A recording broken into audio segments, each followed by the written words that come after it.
Miracles have been around for centuries, but nowadays many people dismiss them as things we make up or tricks of the mind. Yet these extraordinary events still raise important questions. How can we fit miracles into a world where science explains so much? Are they just rare exceptions in our normal lives, or could they be happening all around us, like the miracle of childbirth? In his book, Miracles, C.S. Lewis takes us on a journey to explore these extraordinary events that often get overlooked or misunderstood today. In our modern world where science is king, Lewis wonders how we should think about our miracles. Are they just unusual events in our everyday world, or should we broaden our definition to include anything good that happens? Lewis believes that miracles are powerful signs of God's involvement in our lives, and he uses the Bible and the life of Jesus to back up his ideas. Before we dive into miracles, we need to understand two big beliefs about them: naturalism and supernaturalism. It's crucial to ask the right questions about miracles because you can't explain them just by talking about personal experiences or looking at history. Miracles makes us think deeply about the bigger philosophical questions. At the heart of a miracle is a supernatural force doing something extraordinary in our natural world.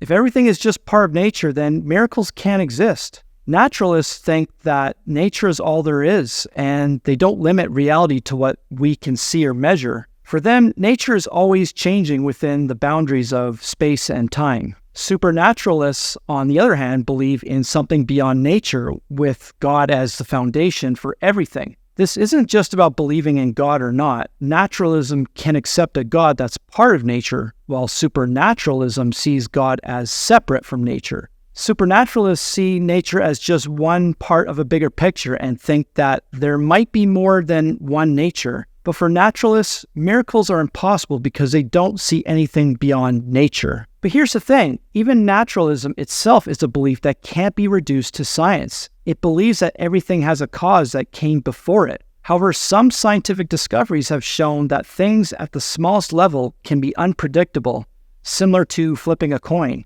This unpredictability might be a tiny opening for something beyond our natural world, like the supernatural. The real challenge for naturalism is explaining human thoughts and beliefs. Naturalists say that everything we think and believe is just a result of neurons firing in our brains. But if that's true, then we have no reason to trust any of our thoughts, including the belief in materialism itself. Supernaturalists argue that reason comes from something beyond nature and that our thoughts aren't just determined by our biology. Supernaturalists see divine reason as the source of our thoughts and morality. This means that there's a deeper reality beyond our natural world that gives meaning to everything. Naturalism doesn't leave room for this deeper meaning. Some people argue that ancient folks believed in miracles because they didn't understand how nature worked. They thought the world was flat, for instance. But that's not entirely true. Many ancient people understood natural laws and could tell when something unusual happened. Even back then, they knew when things didn't fit the usual pattern. So it's not accurate to say that miracles were just born out of ignorance. The laws of nature, far from stopping miracles, can actually show us that they're possible. There are three ideas about these laws. They're just facts, they're like averages, or they're necessary truths about how things work. Only the third idea can accommodate miracles because it sees the laws of nature as an essential part of reality. When God performs a miracle, he doesn't erase the laws of nature, but introduces something new into the world. The most crucial miracle of all is the incarnation of Jesus Christ. It's like the missing piece of a puzzle that helps us see the whole picture. It doesn't just apply to us humans, but also the entire universe. The incarnation isn't about escaping this world for heaven. It's about a new creation. It's about conquering death, which was once the worst thing, but is now transformed into something better. Miracles fall into two categories, those of the old creation and those of the new creation. The old creation miracles amplify what God is already doing, but in a more intense way. Imagine taking a shortcut in a process that God is already overseeing.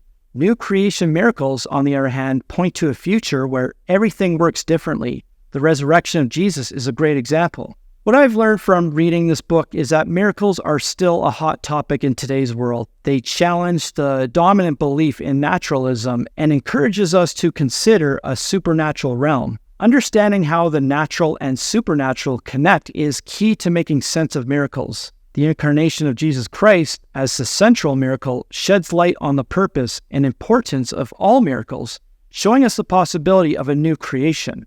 Miracles aren't just disruptions of the natural order. They're powerful signs of divine action in our world, pointing to a reality beyond our senses. So if you ever hear people questioning miracles or dismissing them, remember that they're not just strange events. They're part of a bigger story where the supernatural meets the natural and everything gains deeper meaning. C.S. Lewis explored these ideas way back in 1947, but his thoughts on miracles are still relevant today, challenging us to think about faith, reason, and the divine in a whole new light.